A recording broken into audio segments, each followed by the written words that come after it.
thank you so much for being here with me today. I am so thrilled to have the lovely artist Jamie Rice joining me to talk about her art. Thank you so much for being here. Thanks for having me.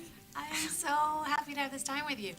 I want to ask you, if you don't mind sharing with everyone, about how you came to art, because I think it's a fascinating story. Yeah, so the basically I was studying accounting. I was going poised to go to law school. I had taken the LSATs. I was stressed out. I had all these different things going on, and I had to meditate one day, which I did kind of regularly at the time because sometimes you just kind of have to. And but this one was a really important one. It was strong. I didn't know like if I was even on the right path, and that was the idea of that one. I was looking for an answer. Um, but I was thinking in terms of money and career and just that whole thing. And then the message was to say, it kept saying paint in my head, like clear, loud voice, not just an idea or anything. It was a strong message. And I thought, okay, well, I don't know, I don't get it, I don't know what that means. I didn't paint at the time. I had been always an artist as a child, but I hadn't been artistic as an adult or in college. Um, but it kept saying, it was so persistent. So I was just like, okay, I think it's telling me to paint. So I'm like, all right, I guess I got the idea. No, what am I going to paint? I have no idea. I was looking for a totally, other kind of direction. I'm like, this makes no sense. But I did. I just, for some reason, the next day I went and I built a canvas. I could build stuff. I was doing that kind of thing at the time. So I had all the stuff for that. I just built it and I stared at it and I finished my accounting and I studied and I'd sit and stare at this canvas and then I'd sort of meditate again. And I do it. I didn't know what it was going to be about or why on earth, if my struggles were money related and career related, why would on earth they tell me to paint? Well, I'll be a starving artist. It won't solve any of the problems.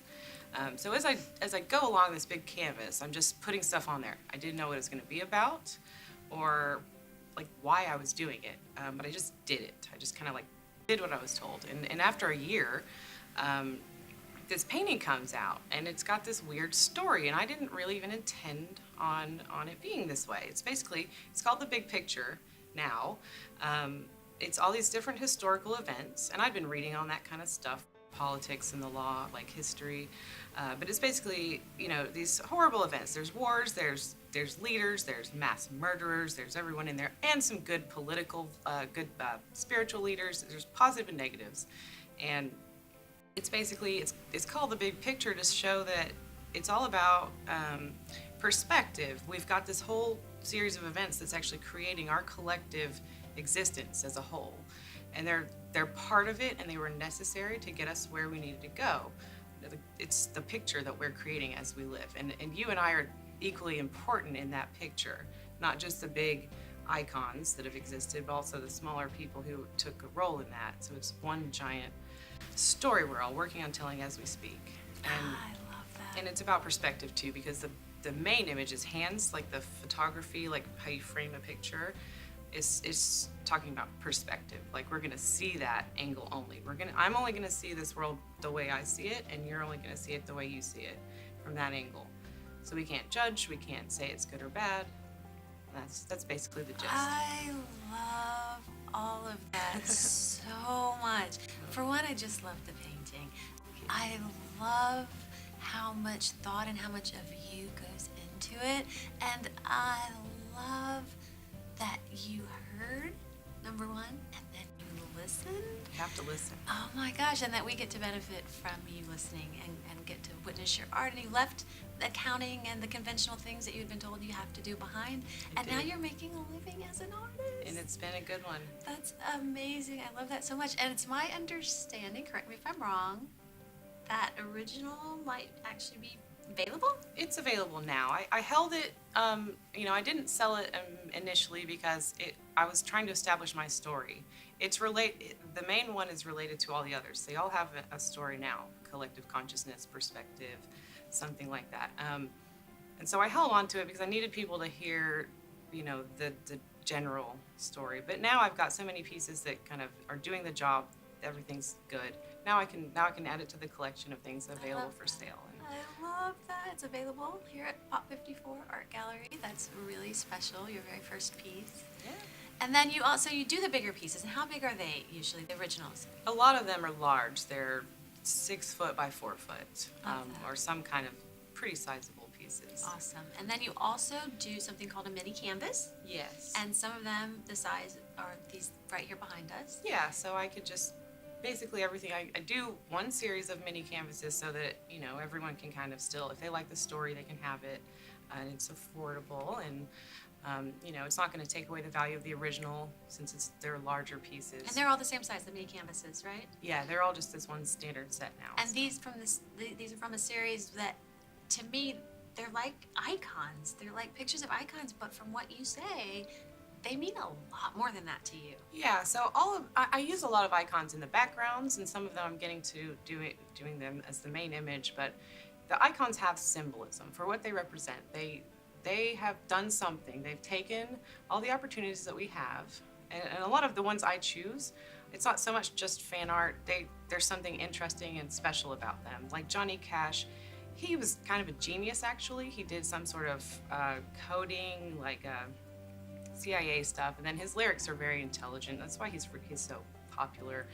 So I've illustrated some of his lyrics, told some of his story, and the background, the details are really what my paintings are about. And the same with Marilyn. She's more intelligent. She knew what she was doing. Her IQ is higher than Einstein, who I've also done one of. And she's not just some dumb bimbo. She's kind of there's a reason she's a lasting icon. So I love that. they represent empowerment. They represent something special. I love that. They're not just pictures of famous people. They're like your interpretation of almost, and correct me if I'm wrong, of why they're famous. And it's not just because they can act or sing. Yeah. There's so much more there that got them there.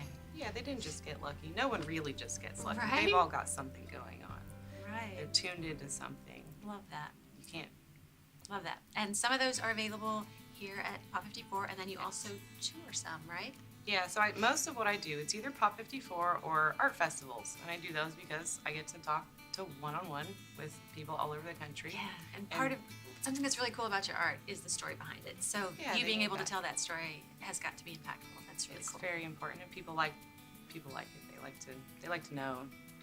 They like to hear what I've got to say, Of course. which is nice. I appreciate it. Yeah. So you've got the huge pieces, you've got the mini canvases, and then you also do prints. I right? do paper prints too, and Paper they're prints. just. And is there one in particular that you would like to maybe share with us and tell us about? Yeah, so one of my newer pieces is an ostrich. It's basically, there's some smaller ostriches down at the bottom, and their heads are buried in the sand. So basically the idea is that security is an illusion.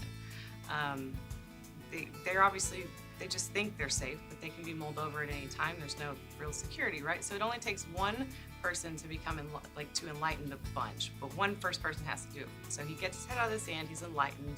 There's images in the background with eyes, which is to represent, vision, as the understanding of it. It's that you have to accept life as it comes. The universe will send you things you need, good or bad. You can't judge it. Just take it as it comes, experience it, get your head out of the sand. Because you're missing out. You're just going to miss out on everything that way. So Love that was the best lesson I ever learned. It's related to money and things, but that's why I like that one right now. It's a simple message, but it's very liberating. So Love good one. that. So you have different levels of art that no matter what price point someone is at, they can share Absolutely. in what you have to say. And yeah, definitely. yeah, that's very cool. Something for everybody, of course. Love it. Jamie, thank you for being here with me today, and best of luck Thank with you very everything. much. You too. Jamie Rice. Thank you.